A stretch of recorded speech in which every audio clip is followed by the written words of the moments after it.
Hi, Karen Craig Parker here with your weekly Human Design Evolution Report. Got a big week in front of us. We start the week with the sun in the Gate 60, the Gate of Resourcefulness.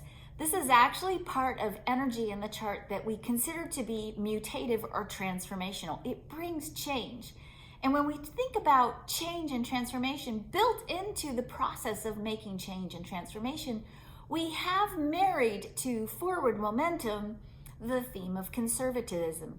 In this particular gate, the Gate 60, which is one of the places where gratitude lives in the human design chart, we see that in order for us to move forward and innovate, we have to first take stock of everything that is working, all that is good, and we need to put our energy and our focus on being grateful for what we have and what we're willing to bring forward as we innovate and change and transform the world.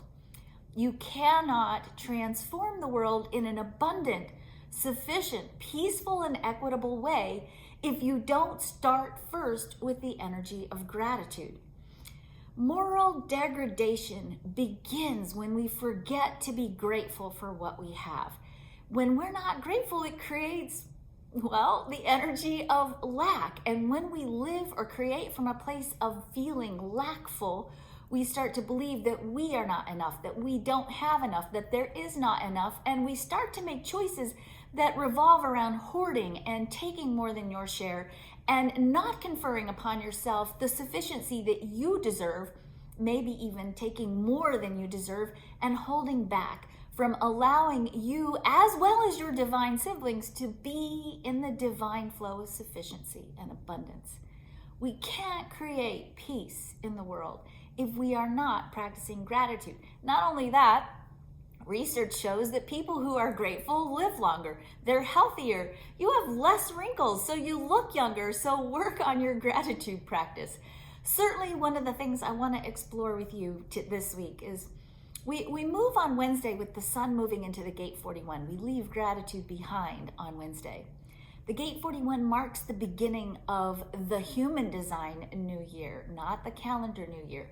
The calendar new year is actually practice.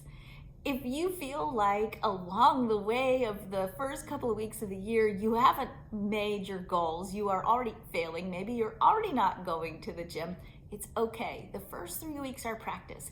And before we really launch into grabbing the momentum that the year has to offer us, we have to start first with being grateful for what we have, being grateful for what is working, being grateful for the sufficiency that we've been provided for. And we have to take a retrospective on what did work before we can really shift forward into this next cycle of creative expansion. Before we start talking about this next cycle of creative expansion that begins on Wednesday, let's look at what the Earth is doing. The Earth starts the week in the Gate 56, the Gate of Expansion, moving to the Gate 31, the Gate of the Leader.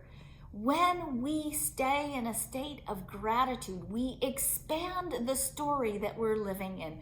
We go from being contracted and lackful to being expansive and aware of opportunities.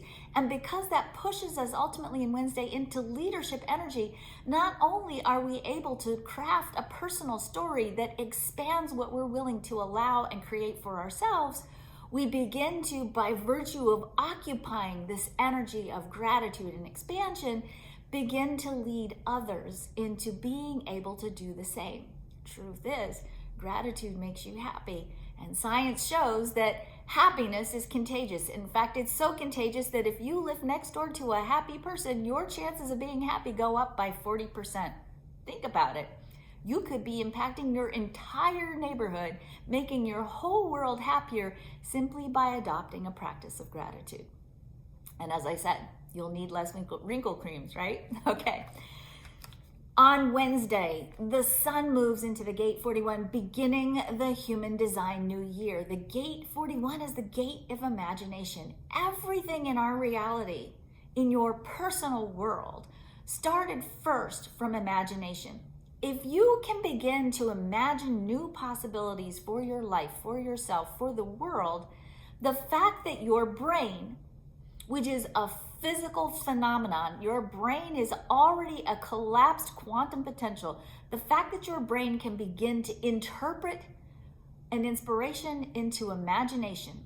And with that imagination, stimulate the production of neurotransmitters, which in turn create an emotional frequency of energy, which in turn actually brings your heart into a higher state of coherence and influences what you notice and what you attract into your life. The fact that you can do that, first of all, means A, you can turn light photons into matter neurotransmitters. Good job, you. Number two, it means that our imaginations are incredibly important elements of our creative process. When we recognize that knowing how to imagine and cultivating your imagination is actually a skill set that enhances your ability to complete your goals and create what you want in your life, and that the new year starts with this energy, you understand that this week the planets are bringing you this beautiful gift on a platter. They are giving you the possibility and the invitation to use the power of your imagination to really dream about what you love, what you want to be creating in your world. I don't think it's an accident that we pick Martin Luther King Day to always start on this week when we are looking at our personal power to dream and the power of our dreaming to craft what we see and create and attract and experience in our reality. This 41 energy is a driver energy. It's an energy that motivates, and it connects to the Gate 30, which isn't really in play right now, but just to kind of lay this out for you, it connects to the energy of passion and fire. Our dreams, what we imagine, is intended to stir up our passion and to give us the fire, the drive, to keep the fire burning underneath our dreams, even when we can't see evidence of them showing up in our world yet. So very, very important this weekend, take some time to really think about what you want to experience in your life. Use the power of your imagination to push your dreams beyond the limitations of what your limiting mind thinks is possible, and really go for that expansive possibility of what you could be creating in your life. What would your life look like if you had what you really wanted in your reality? If you took off all the limiting parameters, the money, the education, the blah, blah, blah, whatever. If you took off all the limiting parameters and really allowed yourself to dream about what do you really, really want? That's what you need to be doing this weekend. Because when we go for what we really want, when we can hold that energy and put fire underneath it, not only does it drive you, it keeps you going when it seems like things are challenging or there's a struggle. And there will be, because there is. That's the nature of how we grow. It's the nature of life. There is no click your heels together, poof, it shows up. Things are sometimes going to be challenging. And when those challenges hit, that fire, that power of your dream will carry you through and keep you grounded and focused on what you're really seeking to create. And when we hold a dream that is not limited, that is truly worthy of what we want, that is authentic, it's that juicy thing you're secretly hoping you'll sometime experience in your reality.